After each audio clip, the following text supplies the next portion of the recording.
I was kind of disappointed because we have so many issues, so many dire issues. As we know, Flint, the lead.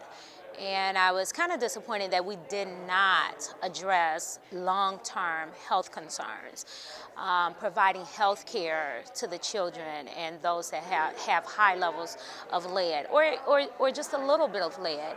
We need to make sure that their health care is managed for whatever length of time that, that it needs to be managed. And so I was kind of disappointed that also that the governor kind of shied away from the responsibility, kind of not owning that it was his administration that caused Flint to switch over to Flint River.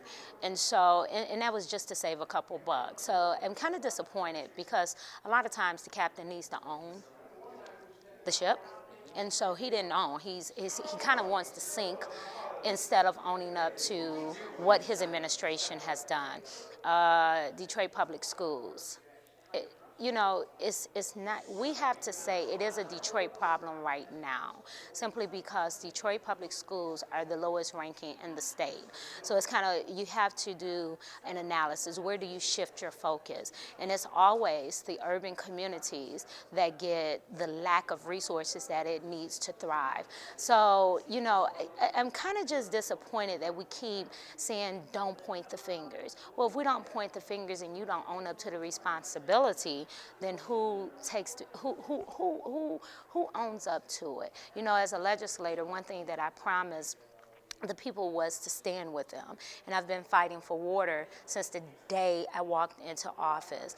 And I'm just disappointed that after a whole year and sitting with his administration, that they're still not owning up, that it was them that made the decision to stick with Flint. And now we have lives that are being lost and kids that are sick. So I'm just hoping that the governor just realized the trickle-down effect that he has caused, the ripple effect that he has caused in that community, and kind of step up and provide the resources that they need to get back up on their feet and thriving.